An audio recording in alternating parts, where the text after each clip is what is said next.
దెస్సలోనికీయులకు రాసిన మొదటి పత్రిక మొదటి అధ్యాయము.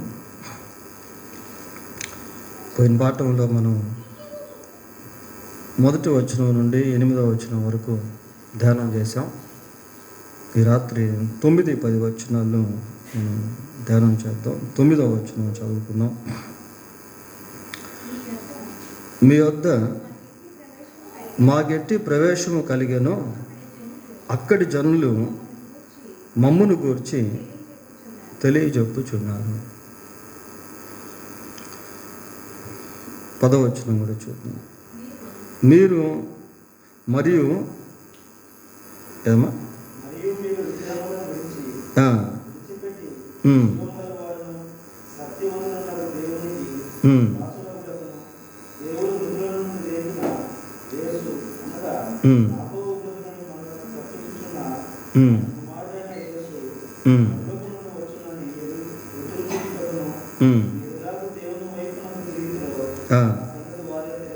వారే తెలియజేయుచున్నారు. ఇక్కడ ముగ్గురవ వ్యక్తులను గురించి పౌలు మాట్లాడుతున్నాడు. మీ వద్ద మాకెట్టి ప్రవేశము కలిగెనో అక్కడి జనులు అని అంటూ 10వ వచనంలో చివరి భాగం వచ్చేసరికి ఆ సంగతి వారే తెలియజేయుచున్నారు. బహుశా వీరు మరి దెస్సలోనిక ప్రాంతానికి సంబంధించిన వారే ఉండవచ్చు. సరే, 9వ వచనాన్ని మనం గమనిస్తే మీ వద్ద మాకెట్టి ప్రవేశము కలిగెనో అన్న మాటలు మనం చూస్తూ ఉన్నాం. ఈ దెస్సలోనిక ప్రాంతంలో పౌలు మరి చాలా దినాలు పరిచర్య చేసినట్టుగా ఎక్కడ దాఖలు లేదు, కానీ ఏదో కొన్ని వారాలు అక్కడ పరిచర్య చేసినట్టు మాత్రం అపోస్తుల కార్యాల్లో మనం చూడవచ్చు. అయితే పరిచర్య జరిగినటువంటి ఆ సమయంలో ఈ సేవకుల బృందం ఎలాగుండేది అని మనం ఆలోచన చేస్తే చూడండి, 2వ అధ్యాయం 7వ వచనం చదువుదాం. స్తన్యమెచ్చు తల్లి తన సొంత బిడ్డలను గారవించినట్లుగా మేము మీ మధ్యను సాధువులమై ఉంటిమి. అంటే ఆ రీతిగా వారి మధ్య ఈ సేవకులు ఉన్నట్టుగా మనం చూస్తూ ఉన్నాం. నెక్స్ట్ వచనం చదవండి, 8వ వచనం. మీరు మాకు బహు ప్రియులై ఉంటిరి కనుక మీ యందు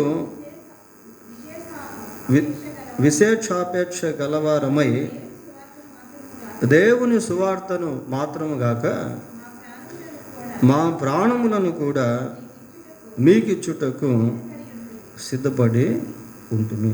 ఆ రీతిగా వాళ్ళు వ్యవహరించారు. దెస్సలోనికలో ఉన్న సంఘం పట్ల సేవకుల బృందం ఆ విధంగా వ్యవహరించారు.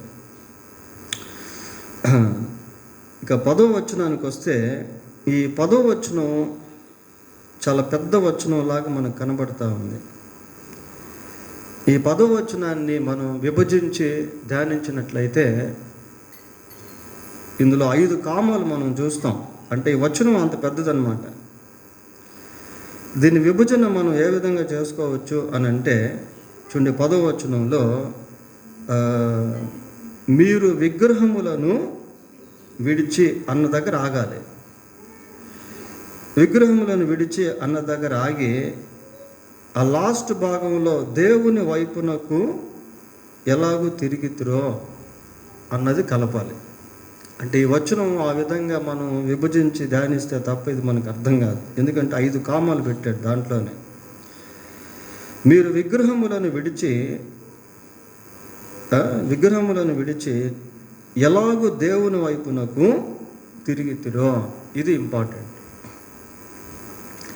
మీరు విగ్రహములను విడిచి అని అంటే వారు దేవుని వైపుకు తిరగక ముందు ఏం చేసేవాళ్ళు? విగ్రహారాధన చేసేవాళ్ళు. ఇంకా దీని కొంచెం మనం డెప్త్గా ఆలోచన చేసినప్పుడు విగ్రహములు అనేటువంటిది బహువచనంలోను, దేవుని వైపుకు అన్నది ఏకవచనంలోనూ మనకు కనబడతాం.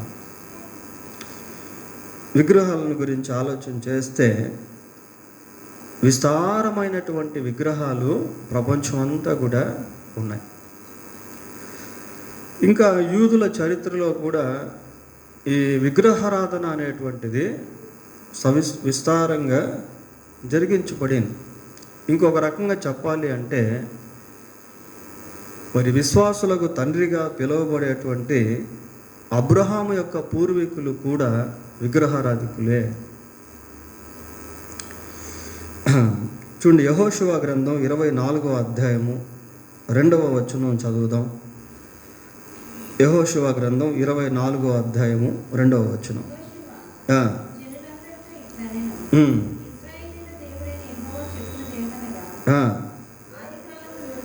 ఆది కాలము నుండి మీ పితరులు అనగా అబ్రహాముకును నాహోరుకును తెరహు కుటుంబీకులు నది యూఫ్రటీసు అద్దరిని నివసించి ఇతర దేవతలను పూజించారు. ఎవరు? తెరహు కుటుంబీకులు. తెరహు అంటే ఎవరు? అబ్రహాం యొక్క తండ్రి. అబ్రహాము యొక్క తండ్రి అంటే అబ్రహాము యొక్క పితరులు విగ్రహారాధికులు అనే ఈ వచనాన్ని బట్టి మనం చెప్పగలం.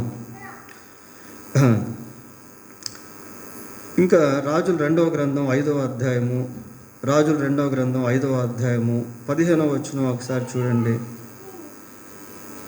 ఇక్కడ నయమాను గురించి చదువుతాం. అప్పుడు అతడు తిరిగి వచ్చి నిలిచి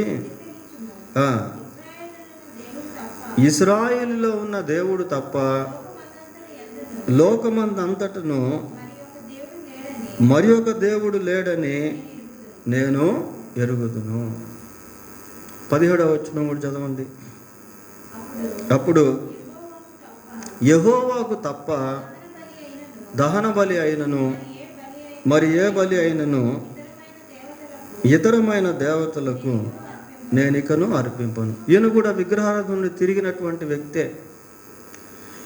అబ్రహాము యొక్క కుటుంబము ప్రారంభంలో విగ్రహారాధికులుగా ఉండి ఆ తర్వాత దేవుని వైపు తిరిగారు. ఈ నయమాను కూడా విగ్రహారాధికుడిగా ఉండి దేవుని వైపు తిరిగాడు. ఇక కొరింథీయులకు రాసిన మొదటి పత్రిక 6వ అధ్యాయము 9వ వచనం నుంచి చూద్దాం. కొరింథీయులకు రాసిన మొదటి పత్రిక 6వ అధ్యాయం 9.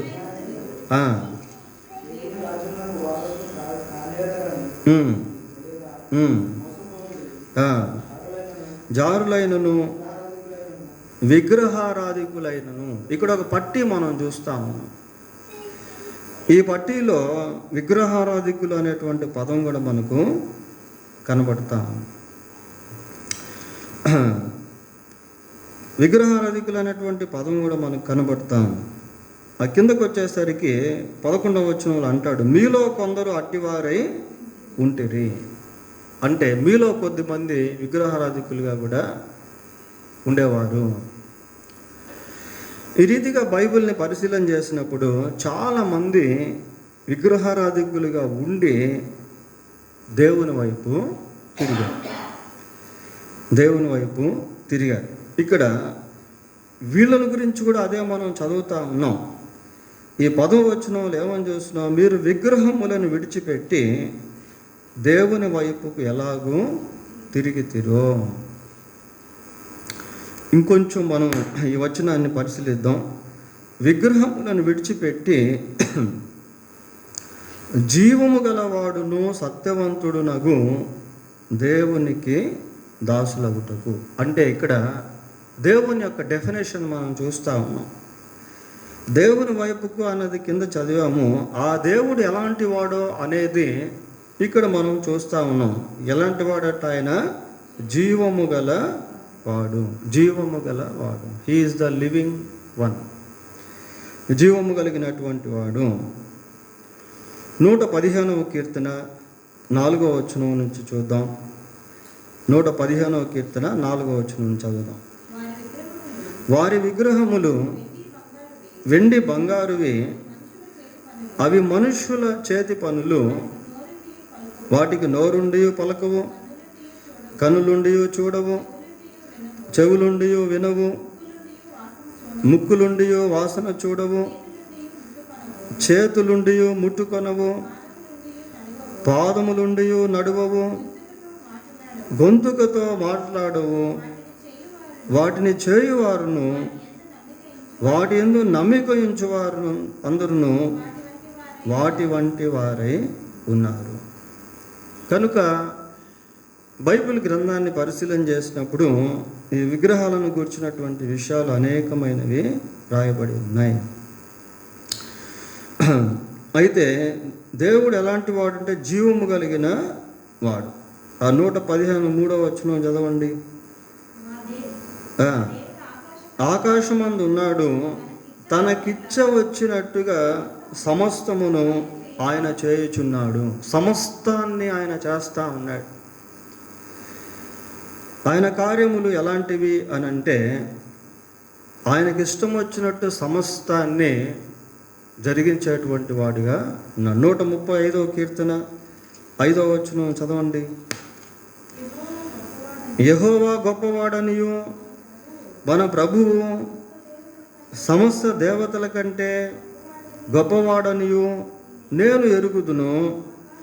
ఆకాశమందును భూమి యందును సముద్రముల యందును మహాసముద్రముల అన్నిటి యందును ఆయన తనకి ఇష్టమైనదంతయు జరిగించున్నాడు. ఆయనకి ఏది ఇష్టమైతే, ఆయనకి ఏది చేయాలనిపిస్తే దానిని చేసేటువంటి వాడిగా ఉన్నాడు. ఆయన జీవము గలవాడు అన్నదానికి ఈ సృష్టి సాక్ష్యం. ఎప్పుడో సృష్టింపబడినటువంటి ఈ గ్రహాలు, ఉపగ్రహాలు, నక్షత్రాలు వాటి కక్షల్లో, వాటి హద్దుల్లో, వాటి నియమ ప్రకారము ఇప్పటికీ అదే విధంగా అవి రొటేట్ అవుతూ తిరుగుతూ ఉన్నాయి. అవి అలా తిరుగుతూ ఉన్నాయంటే వాటిలో ఏదో యంత్రాలు పెట్టల దేవుడు, వాటిని ఆయన నడిపిస్తూ ఉన్నాడు అని మనం బైబిల్లో చూస్తాం. వాటిని ఆయన క్రమపరుస్తూ ఉన్నాడు. అవన్నీ కూడా దేవుని యొక్క ఆజ్ఞ ప్రకారము ఆ రీతిగా ఉన్నాయి. So he is the living God. ఆయన భూమి యందును సముద్రముల యందును మహాసముద్రముల అన్నిటి యందును తనకిష్టమైనదంతయు జరిగించు వాడు. అది దేవుడు అంటే. ఆయన చూచేవాడు, మాట్లాడేవాడు, వినేవాడు, స్పర్శించేవాడు, సృష్టించేవాడు, పోషించేవాడు, ప్రేమించేవాడు, ఎవ్రీథింగ్ ప్రియులరా, సమస్తమును జరిగించేటువంటి వాడు. ఇంకా ఏమని చదువుతున్నాము? జీవము గల వాడును సత్యవంతుడును అన్న మాట కూడా మనం చూస్తూ ఉన్నాం. దేవుడు సత్యవంతుడు. యోహాను సువార్త 3వ అధ్యాయము 38వ వచనం చదువుతాం. ఏమా లేదా? 35 చదవండి. లేదు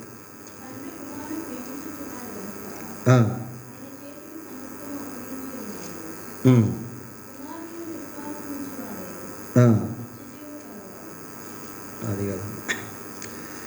దేవుడు సత్యవంతుడు అన్నదానికి ముద్ర వేసి ఉన్నాడని ఉంటుంది. సరే, యోహాను సువార్తలోనేది దేవుడు సత్యవంతుడు అన్నదానికి ముద్ర వేసి ఉన్నాడు అన్న మాట బైబిల్లో మనం చూస్తాం ప్రియులారా.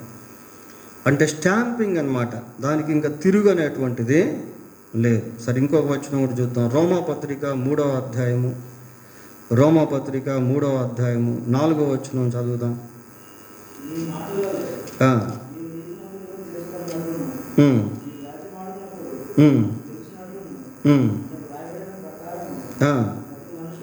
ప్రతి మనుష్యుడును అబద్ధికుడు నగును కానీ దేవుడు సత్యవంతుడు కాక తీరడు. దేవుడు సత్యవంతుడు కాక తీరడు. దేవుడు సత్యవంతుడు అని అంటే ఆయన నిజమైనటువంటి వాడు అనే అర్థం ప్రియులారా. He is not a fake God. దేవుడు సత్యవంతుడు అంటే ఆయన ఎక్కడ కూడా అబద్ధం అనేటువంటిది ఉండదు అని అర్థం. ప్రకటన గ్రంథం 6వ అధ్యాయము ప్రకటన గ్రంథం 6వ అధ్యాయంలో మరి బలిపీఠం క్రింద ఉన్నటువంటి ఆత్మలు దేవుని సన్నిధిలో ప్రార్థన చేస్తూ అంటున్నారు. ఏమంటున్నారంటే చూడండి, సత్యస్వరూపి 10వ వచనం, నాదా సత్యస్వరూపి, నాదా సత్యస్వరూపి అంటున్నారు. పరిశుద్ధుడా చాలు. కనుక ప్రియులారా, దేవుడు సత్యవంతుడు, దేవుడు జీవము గలవాడు అన్న విషయాలు వీళ్ళు గుర్తెరిగి తిరిగారు దేవుని వైపు. Why they left the idols? ఎందుకు వాళ్ళు విగ్రహాలను విడిచిపెట్టారు అంటే వాళ్ళకి నిజమైనటువంటి దేవుడు ఎవరో అన్న సత్యము అర్థమైంది. ఆయన జీవం కలిగినటువంటి వాడు అన్న సత్యాన్ని వాళ్ళు గుర్తించి ఏం చేశారు అంటే దేవుని వైపు తిరిగారు. ప్రియులారా, వాళ్ళే కాదు, ఈ లోకంలో ఎంతమంది అయితే విగ్రహారాధికులు ఉన్నారో వాళ్ళకు గనుక జీవము కలిగిన దేవుడు ఎవరో అనేది అర్థమైంది అనుకోండి, ఖచ్చితంగా దేవుని వైపు తిరిగేస్తారు ఎవరైనా సరే వాళ్ళు. ఈ రీతిగా బైబిల్ని మనం గమనించినప్పుడు చాలామంది నిజదేవుణ్ణి ఎరిగి విగ్రహాలను విడిచిపెట్టి జీవం గల దేవుని వైపు తిరిగారు. బైబిల్లోనే కాదు, బయట కూడా. ఈరోజు కోటాను కోట్ల ప్రజలు లోకంలో అటు హిందువుల్లో నుంచి కానివ్వండి, ముస్లిమ్స్లో నుంచి కానివ్వండి, బౌద్ధుల్లో నుంచి కానివ్వండి, జైన్లో నుంచి కానివ్వండి, యూదుల్లో నుంచి కానివ్వండి, నాస్తికుల్లో నుంచి కానివ్వండి, యాజకుల్లో నుండి కానివ్వండి, వివిధ రకాల వర్గాల్లో నుండి, వివిధ రకాల భాషలకు సంబంధించినటువంటి వాళ్ళు, వివిధ రకాల జాతులకు సంబంధించినటువంటి వాళ్ళు, వంశములకు సంబంధించినటువంటి వాళ్ళు యేసుక్రీస్తుని ఆరాధిస్తూ ఉన్నారు. ఇక్కడ దెస్సలోనికలో ఉన్నటువంటి సంఘస్థులు కూడా once upon time they were Idol worshippers, but now they turned to the living God, living idols. వాళ్ళు ఒకప్పుడు విగ్రహారాధికులుగా ఉండి ఇప్పుడు వాటి నుండి జీవము గల దేవుని వైపు తిరిగారు. సరే, why they turned the living God? There is a purpose. వాళ్ళు ఎందుకు విగ్రహాలను విడిచి జీవం గల దేవుని వైపు తిరిగారు అని అంటే 2 ప్రాముఖ్యమైనటువంటి ఉద్దేశాలు మనకు ఆ వచనంలో కనిపిస్తాయి. మొదటిది ఏంటి అని అంటే దేవునికి దాసులగుటకు ఉంది కదా అక్కడ వచనం. మీరు విగ్రహములను విడిచిపెట్టి జీవము గలవాడును సత్యవంతుడునగు దేవునికి దాసులగుటకును. Purpose is most important in turning to God. దేవుని వైపు తిరుగుటలో ఉద్దేశం అనేటువంటిది చాలా ప్రాముఖ్యమైనది ప్రియులారా. ఒక నిజ విశ్వాసి ఎప్పుడు కూడా ఖచ్చితమైనటువంటి ఉద్దేశాన్ని కలిగి దేవుణ్ణి సేవించేటువంటి వాడిగా ఉంటాడు. ఏదో గాలికి ప్రయాసపడినట్టుగా ఉండడు ప్రియులారా. ఏదో మసగ్గా తెలిసి తెలియనటువంటి విధంగా ఉన్నాడు. బైబిల్లో ఒక మాట మనం చూస్తాం, యెహోవా ఉత్తముడని రుచి చూచి తెలుసుకొనండి. యెహోవా ఉత్తముడని రుచి చూచి తెలుసుకొనండి. Taste and see that the Lord is good. కనుక 2 ఉద్దేశాలు మనం ఇక్కడ చూస్తా ఉన్నాం. మొట్టమొదటిది ఏంటి అని అంటే జీవము గల దేవునికి దాసులు అగుటకు. రెండవ ఉద్దేశం ఏంటి అని అంటే చూడండి, అక్కడ మనం చదువుతాము, పరలోకము నుండి వచ్చునని ఎదురు చూచుటకును. ఈ 2 ఉద్దేశాలు ప్రియులారా, ఈ 2 ఉద్దేశాలు దెస్సలోనికలో ఉన్న సంఘస్థులు చాలా స్పష్టంగా కలిగి ఉన్నట్టు మనం చూస్తాం. మొట్టమొదటిది ఏంటి? దేవునికి దాసులగుటకును. దేవునికి దాసులగుటకును అనేది it is full time process. Full time commitment. దేవునికి దాసులగుట అనేది చాలా ప్రాముఖ్యమైనది ప్రియులారా. ఇంకా దాసులు అని మనం చెప్పుకుంటే దాని గురించిన ఒక మెసేజే మనం ప్రిపేర్ చేయవచ్చు. పాపం చేయవాడు పాపమునకు దాసుడు. కొద్దిమంది కడుపునకు దాసుడు అని ఉంటాడు. అప్పు చేసుకునేవాడు ఇట్లా రకరకాలు ఉన్నాయి. మీరు దేవునికిని సిరికిని దాసులుగా ఉండలేరు.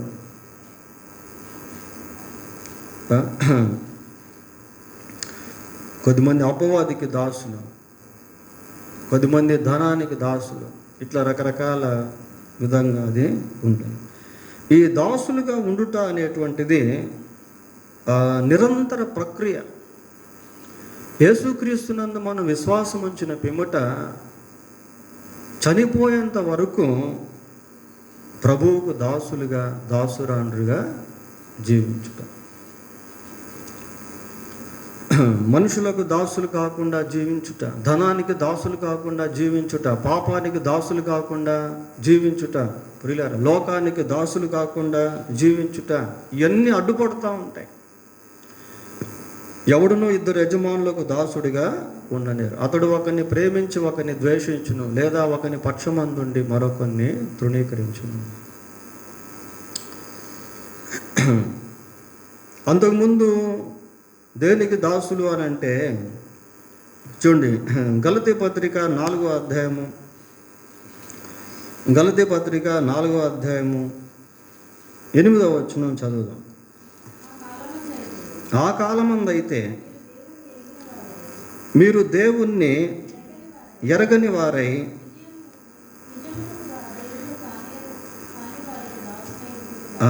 నిజమునకు దేవుళ్ళు కాని వారికి దాసులై ఉంటుంది. ఆ కాలమందైతే మీరు దేవుణ్ణి ఎరగనప్పుడు, దేవుని గురించి తెలియనప్పుడు ఎవరికి దాసులుగా ఉండారట? నిజమునకు దేవుళ్ళు కాని వారికి దాసులై ఉంటుంది.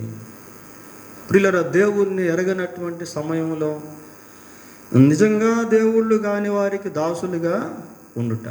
ఇప్పుడు దేవుణ్ణి ఎరిగి, నిజ దేవుణ్ణి ఎరిగి దేవునికి దాసులగుట.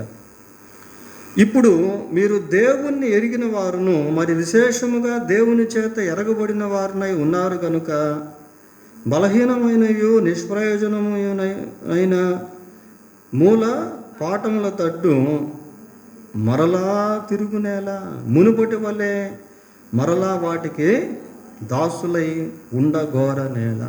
అంతకుముందు మీరు దాసులై ఉండేవాడు. ఇప్పుడు మీరు దేవుని చేత ఎరగబడినటువంటి వారు, దేవుణ్ణి ఎరిగినటువంటి వారు కాబట్టి మళ్ళీ ఆ మూల పాఠాలు దానికి ఎందుకు వెళ్తున్నారు? మళ్ళీ వాటికి దాసులుగా ఎందుకు మారుతున్నారు అంటూ ఆ కింద వచ్చిన చూడండి ఒకసారి. మీరు దినములను, మాసములను, ఉత్సవ కాలములను, సంవత్సరములను ఆచరించుచున్నారు. అంతకుముందు ఆచరించారు అయ్యా, కానీ ఇప్పుడు మళ్ళీ ఎందుకు అవి ఆచరిస్తున్నారు, మళ్ళీ వాటి జోలికి ఎందుకు వెళ్తున్నారు, మళ్ళీ వాటికి ఎందుకు దాసులు అవుతున్నారు అనే విధంగా పౌలు ఇక్కడ మాట్లాడతారు. ప్రియులారా, చాలా ప్రాముఖ్యమైనది దాసులుగా ఉండడం అనేది. డోలోస్ అని ఇంగ్లీష్ గ్రీకులో అంటారు దానికి. దాసులు అనేటువంటి దానికి 2 డెఫినేషన్స్ ఉన్నాయి. ఏంటి ఆ డెఫినేషన్స్ అంటే, అంతకుముందు రోజుల్లో మార్కెట్లో మనుషుల్ని అమ్మేవాళ్ళు. మార్కెట్లో మనుషుల్ని అమ్మితే ఆ మనుషులు కొనుక్కొని తీసుకెళ్ళి వాళ్ళ ఇంట్లో వాళ్ళని దాసులుగా పెట్టుకునేవాళ్ళు. అట్లాంటి కోవకు చెందినవాడే యోసేపు, పాత నిబంధన యోసేపు. ఇప్పుడు పోతీఫరు యోసేపును కొనుక్కున్నాడు, తీసుకెళ్ళి ఇంట్లో పెట్టుకున్నాడు. ఇప్పుడు పోతీఫరు 24 గంటలు యోసేపు ఇంట్లోనే ఉండాలి. అది ఒక ప్రక్రియ. రెండవది దాసుడు అంటే ఇంకొక అర్థం ఏంటంటే, మనం ఒక దగ్గర పని చేస్తున్నాం, ఉదయం 9:30కి డ్యూటీకి వెళ్తాం, 9:30 నుంచి 4:30 వరకు వాళ్ళు పని చేయాలి. వాళ్ళు ఏం చెప్తే చెప్పాడు, కూర్చోమంటే కూర్చోవాలి, కాఫీ తెమ్మంటే కాఫీ తేవాలి, అది తీసుకురమ్మంటే అది 4:30 అయిపోయింది అనుకోండి, మనకేం వచ్చేస్తుంది, ఫ్రీడమ్ వచ్చేస్తుంది. ఇంకా 4 నుంచి వాళ్ళకి మనం దాసులం కాము. ఇక్కడ దాసులు అనేటువంటిది ఏంటంటే దేవునికి సంబంధించింది. God has purchased us with his holy blood. దేవుడు తన పరిశుద్ధమైన రక్తంతో మనల్ని కొనుక్కున్నాడు. మనల్ని కొనుక్కొని బానిసలుగా చేయలేదు, కానీ మనకి స్వాతంత్రాన్ని ఇచ్చి తను సేవించేవారిగా చేసుకున్నాడు. ఈ సేవించే ప్రక్రియ ఏదో ఉదయం 9 నుంచి 4:30 వరకు లేదా ఆదివారం వరకు కాదు. ఇదేంటి అంటే ఇది నిరంతరము దేవునికి దాసులుగా ఉండేటువంటి అది ఇక్కడ. ఇది it is not a temporary but permanently. ఎప్పటి వరకు అంటే చనిపోయేంత వరకు. ఇంకా తర్వాత అవసరం లేదా? తర్వాత కూడా చూడండి, ప్రకటన గ్రంథం 22వ అధ్యాయం 4వ వచనం చదవండి. ఆయన దాసులు ఆయనను సేవించుచు ఆయన ముఖదర్శనం చేయుచుందురు, ఆయన నామము వారి నొసళ్ళ యందు ఉండును. ఇది ఎక్కడికి సంబంధించింది అంటే ఇది నిత్యత్వానికి సంబంధించింది. అంటే నిత్యత్వంలో కూడా దేవుణ్ణి సేవించడం అన్నమాట. అంటే దాసులు అంటే ఏదో బానిసలుగా లేకపోతే సేవకులుగా అనేది కాదు. దేవుణ్ణి సేవించేటువంటి అనుభవం ఎలాంటిదంటే అది చాలా మధురమైన అనుభవం. ఆయనతో సహవాసం చేసే అనుభవం, ఆయనలో సంతోషించేటువంటి అనుభవం, ఆయన ప్రేమను రుచి చూసేటువంటి అనుభవం. ఒక మాట చూడండి, బాగా తమాషాగా ఉంటుంది బైబిల్లో. 2వ కీర్తన 11వ వచనం.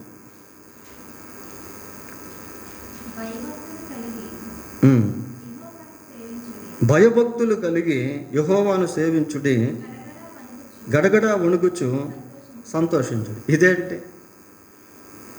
వణుకుతూ సంతోషించడం ఏంటి? చాలా డిఫరెంట్గా ఉంటుంది వచనం. వణకడంకి సంతోషానికి 2 ఆపోజిట్ వర్డ్స్ అవి. కానీ వణుకుచూ సంతోషించుడి అని అంటున్నాడు. అంటే హ్యావింగ్ ఎ రెవరెన్స్, దేవుణ్ణి మనం ఆరాధించే విషయంలో, ఆయన యందు భయభక్తులు కలిగి జీవించే విషయంలో, ఆయన సన్నిధిలో ప్రార్థన చేసుకునే విషయంలో, ఆయనకు లోబడేటువంటి విషయంలో ఎంతో సంతోషం ఉంటుంది. చూడండి, ఎగ్జాంపుల్ మనం విశ్వాసులంగా ఎక్కడైనా దేవునికి వ్యతిరేకంగా ఆజ్ఞను అతిక్రమించామనుకోండి, మనం సంతోషంగా ఉండగలమా? అస్సలు ఉండలేం. ఎంతో బాధ, ఎంతో దుఃఖం, ఎంతో వేదన, మనసులో నెమ్మది ఉండదు. ప్రార్థన చేసుకోవాలని కూర్చుంటే రకరకాల కలవరాలు. అయ్యో నేను తప్పు చేశాను, నేను దోషం చేశాను, నేను పాపం చేశాను అనే బాధ. అదే మనం దేవుని ఆజ్ఞలు గైకుంటా ఉన్నప్పుడు చాలా సంతోషంగా ఉంటాం, చాలా సమాధానంగా ఉంటాం, చాలా సంతృప్తిగా ఉంటాం. మన మనస్సాక్షి, మంచి మనస్సాక్షిని మనం కలిగిన వారంగా ఉంటాం. నీతిమంతుల సింహం వలె ధైర్యముగా ఉంటాం.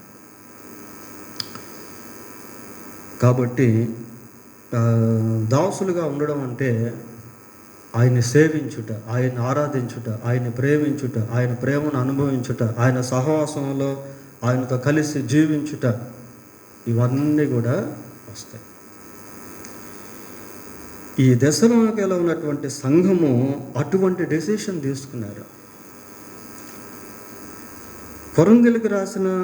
కొరింథీలో ఉన్న సంఘానికి, దెస్సలోనికలో ఉన్న సంఘానికి చాలా వ్యత్యాసం ఉంటుంది. మనం 2 ధ్యానం చేస్తూ వచ్చాం. కొరింథీలో ఉన్నటువంటి సంఘం ఎలాగుంటుంది అంటే ఎక్కువ శాతం తిరుగుబాటు, ఆయాసం, సణుగుడు, గొణుగుడు, చాలా గందరగోళమైనటువంటి పరిస్థితులు. కానీ దెస్సలోనికలో ఉన్నటువంటి సంఘం అంతా ఎలాగుంటుందంటే it is true church of Christ. ఇది క్రీస్తు ప్రభు యొక్క నిజమైనటువంటి సంఘముగా మనకు కనబడుతుంది. ఒకటి, వాళ్ళు విగ్రహాలను విడిచిపెట్టి జీవము గల సత్యవంతుడైన దేవుణ్ణి సేవించుటలో, దేవుని వైపు తిరుగుట్లో మొదటి ఉద్దేశం ఏంటి? దేవునికి దాసులగుట. రెండోది ఏమని చెప్పుకున్నాము? పరలోకము నుండి వచ్చునని ఎదురు చూచుట. ఇక్కడే ఒక గొప్ప సందేశం అనేది మనకు కనబడుతుంది. సరే, ఇందాక నేను 5 కామాలు అని చెప్పాను. ఈ కామాలు మనం దాటుకుంటూ వెళ్తూ ఉన్నప్పుడు దీంట్లో నుండి అనేక అద్భుతమైన విషయాలు మనకు కనబడతాయి. సరే, ఇప్పుడు మళ్ళా వద్దాం. దాసులు అగుటకును దేవుడు మృతుల్లో నుండి లేపిన యేసు అనగా రాబోవు ఉగ్రత నుండి మనలను తప్పించుచున్న ఆయన కుమారుడైన యేసు. దేవుడు మృతుల్లో నుండి లేపిన యేసు అంటే ఇక్కడ యేసుక్రీస్తు యొక్క మరణము, పునరుద్ధానము, ఈ రెండు పదాలు మనం అక్కడ కనబడతాయి. ఇదే సువార్త. వీళ్ళు ఎందుకు ఆ విగ్రహాలను విడిచిపెట్టి యేసు ప్రభు వైపు అలా సునాయాసంగా తిరిగారు అంటే, they listened the gospel of Christ before turning from idols. ఆ విగ్రహాల నుండి తిరగక ముందు వాళ్ళు దేవుని యొక్క సువార్తను విని దాన్ని విశ్వసించారు. యేసు ప్రభు యొక్క మరణం గురించి, యేసు ప్రభు యొక్క పునరుద్ధానం గురించి వారు విని విశ్వసించారు. ఇది చాలా చాలా ఇంపార్టెంట్ ప్రియులారా. వాళ్ళు ఏదో ఊరికే దేవుణ్ణి సేవించే అనుభవం ఎక్కడి నుంచి స్టార్ట్ అవ్వద్దంటే, యేసును రక్షకుడుగా అంగీకరించిన తర్వాత నుండి స్టార్ట్ అవ్వద్దు అది. యేసు ప్రభువును రక్షకుడుగా అంగీకరించకుండా వీ కాంట్ సర్వ్ గాడ్, మనం దేవుణ్ణి సేవించలేము. అంటే ప్రభు యొక్క పునరుద్ధానమును వీళ్ళు విశ్వసించారు. చూడండి, అపోస్తుల కార్యములు 4వ అధ్యాయము 33వ వచనాన్ని చదువుతాం.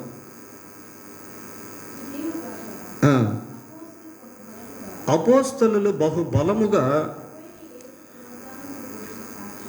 ప్రభు అయిన యేసు పునరుద్ధానమును గూర్చి బహుబలముగా దేని గురించి సాక్ష్యం ఇస్తున్నారట? యేసు పునరుద్ధానమును గురించి సాక్ష్యం ఇస్తా వచ్చారు. ప్రియులారా, ఈ రెజరక్షన్ అనేటువంటిది చాలా ప్రాముఖ్యమైనది. పునరుద్ధానమును గురించిన అవగాహన లేకుంటే మనం యేసుక్రీస్తును సంపూర్ణంగా విశ్వసించలేము. చాలామందికి పునరుద్ధానమును గురించి తెలియదు. పునరుద్ధానము అంటే మరణము నుండి తిరిగి లేచుట, చనిపోయి మరలా బ్రతుకుట, ఇవి అర్థాలు. కనుక they believe the resurrection of Christ. వారు క్రీస్తు యొక్క పునరుద్ధానమును నమ్మారు. తర్వాత ఇంకా ఏమని చూస్తున్నాము అంటే, మృతుల్లో నుండి లేపిన యేసు అనగా రాబోవు ఉగ్రత నుండి మనలను తప్పించుచున్న ఆయన కుమారుడైన యేసు. రెండు విషయాలు యేసు ప్రభుని గురించి చదువుతాము. మొదటిది, ఆయన మృతుల్లో నుండి తిరిగి లేచాడు. రెండవది, ఉగ్రత నుండి తప్పిస్తాడు. ఉగ్రత నుండి తప్పిస్తాడు ప్రియులారా. తప్పించుచున్న ఆయన కుమారుడైన యేసు, ఇది కూడా చాలా ప్రాముఖ్యమైనది. ఉగ్రత నుండి యేసుక్రీస్తు ప్రభు తప్పిస్తాడు ప్రియులారా. చాలామంది ఏమంటారంటే, ఇప్పుడున్నటువంటి భిన్నమైన బోధల్లో ఒక బోధ, సంఘం శ్రమల కాలంలో భూమి మీద ఉంటుంది. సంఘం శ్రమల కాలంలో భూమి మీద ఉంటుంది. మామూలుగా pre tribulation, middle tribulation, post tribulation అనే 3 ఉన్నాయి. అంటే శ్రమలకు ముందు సంఘం ఎత్తబడుతుంది అనే దాన్ని ప్రీ ట్రిబులేషన్ అంటారు. శ్రమల కాలంలో మధ్య భాగంలో సంఘం ఎత్తబడుతుంది అనే దాన్ని మిడిల్ ట్రిబులేషన్ అంటారు. శ్రమల కాలం తర్వాత సంఘం ఎత్తబడుతుంది అనే దాన్ని పోస్ట్ ట్రిబులేషన్ అని అంటారు. దీన్ని ర్యాప్చర్ అని కూడా పిలుస్తారు. Pre rapture, middle rapture, post rapture అని కూడా పిలుస్తారు. అయితే ఈ వచనాన్ని మనం పరిశీలన చేసినప్పుడు ఏమని చెబుతున్నాము? ఉగ్రత నుండి మనలను తప్పించుచున్నా. 5:9 కూడా చదవండి. ఇదే అధ్యాయం 5:9. ఎందుకనగా మన ప్రభు అయిన యేసుక్రీస్తు ద్వారా రక్షణ పొందుటకే దేవుడు మనల్ని నియమించను కానీ ఉగ్రత పాలగుటకు నియమించలేదు. ఇక్కడ రక్షణ అనేది 2 భాగాలు ప్రియులారా. ఒకటి, ఉగ్రత నుండి తప్పించుట కూడా రక్షణతో సమానం. రెండవది, నరకం నుండి తప్పించుట రక్షణ. ఆ ఉగ్రత చాలా భయంకరమైనటువంటి ఉగ్రత. ఆ ఉగ్రతలో సంఘం భూమి మీద ఉండేదానికి ఎటువంటి అవకాశం అనేది లేదు. చూడండి, ప్రకటన గ్రంథం 6వ అధ్యాయం 16వ వచనం చదువుతాం. ప్రకటన గ్రంథం 6వ అధ్యాయం 16. రాజులను, గనులను, సహస్రాధిపతులను, ధనికులను, బలిష్ఠులను, ప్రతి దాసుడును, ప్రతి స్వతంత్రుడును కొండ గుహల్లోనూ బండల సందుల్లోనూ దాగుకొని సింహాసనాసీనుడై ఉన్న వాని యొక్కయు గొర్రెపిల్ల యొక్కయు ఏదట ఉగ్రత మహాదినము వచ్చెను, దానికి తాళ జాలిన వాడు ఎవడు. చాలా భయంకరమైన ఉగ్రత ప్రియులారా. దాన్ని ఎవరు కూడా తట్టుకోలేరు, అంత మహాభయంకరమైనటువంటి ఉగ్రత. ఆ ఉగ్రత కాలంలో సంఘం భూమి మీద ఉండేదానికి ఎక్కడ మనకు అవకాశం బైబిల్లో కనబడదు. ప్రకటన గ్రంథం 3వ అధ్యాయం 10వ వచనం చూడండి. 3:10.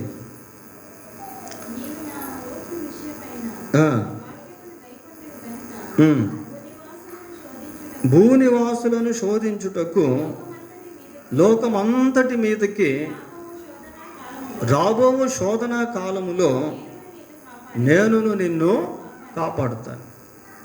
లోకమంతటి మీదకి శోధన కాలం రాబోతుంది, అప్పుడు నేను నిన్ను కాపాడుతాను. కనుక ఈ వచనాలన్నింటినీ మనం బేస్ చేసుకున్నట్లయితే సంఘము శ్రమల కాలంలో భూమి మీద ఉండేదానికి అవకాశం అనేది లేదు అని మనం క్లియర్గా చెప్పుకోవచ్చు ప్రియులారా.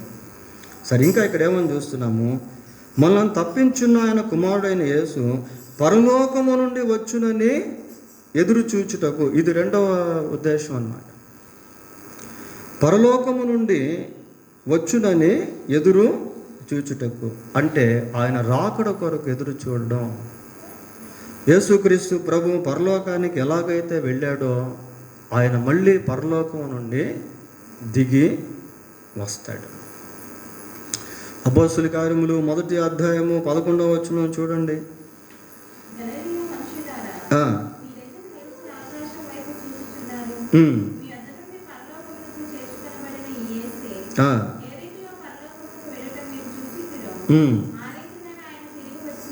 ఆ రీతిగానే ఆయన తిరిగి వచ్చును. So Jesus will come again from the heaven. పరలోకం నుండి యేసు ప్రభు మరలా వస్తాడు. ఈ దశలోకి రాసిన మొదటి పత్రిక 4వ అధ్యాయంలో మరి ప్రభువు పరలోకము నుండి ఆకాశ మండలమునకు మేఘముల మీద దిగి వస్తాడు అన్న విషయాలు కూడా పౌలు సెలవిచ్చాడు ప్రియులారా. యోహాను సువార్త 14వ అధ్యాయం 2వ వచనం చూడండి. 14:2. నా తండ్రి ఇంట అనేక నివాసములు కలవు, లేని ఎడల మీతో చెప్పుదును, మీకు స్థలము సిద్ధపరచ వెళ్ళుచున్నాను. నేను వెళ్ళి మీకు స్థలము సిద్ధపరచిన ఎడల నేనుండు స్థలములో మీరును ఉండులాగున మరలా వచ్చి నా యొద్ద నుండుటకు మిమ్మును తీసుకొని పోదు. ప్రియులారా, సంఘానికి, సార్వత్రిక సంఘానికి దేవుడిచ్చిన గొప్ప నిరీక్షణ ఏంటి అంటే ఆయన రాకడ. ఆయన రాకడ. ప్రభు మళ్ళీ ఏదో ఒక రోజు వస్తాడు. ఆయన నన్ను పరలోకానికి తీసుకొని వెళ్తాడు. ఈ దశలోనిక సంఘంలో ఉన్నటువంటి సంఘస్థులు అటువంటి గొప్ప నిరీక్షణను కలిగి ప్రభు యొక్క రాకడ కొరకు ఎదురు చూసేటువంటి వారుగాను, ప్రభువును దాసులుగా సేవించేటువంటి వారుగాను, ప్రభు యొక్క మరణ పునరుద్ధానములను గూర్చిన అవగాహన కలిగినటువంటి వారుగాను. పోయిన పాఠంలో మనం చూస్తాం వాళ్ళు ఏ విధంగా సువార్తను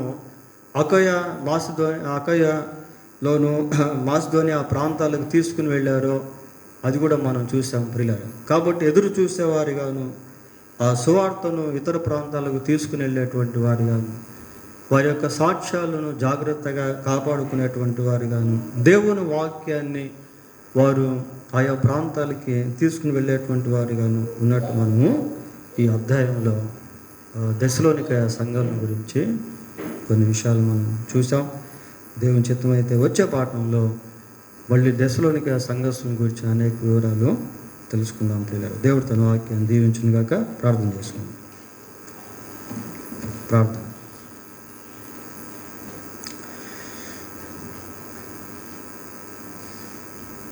పరిశుద్ధుడైన మా తండ్రి, మీకు వందనాలు స్తోత్రాలు చెల్లిస్తూ ఉన్నాం.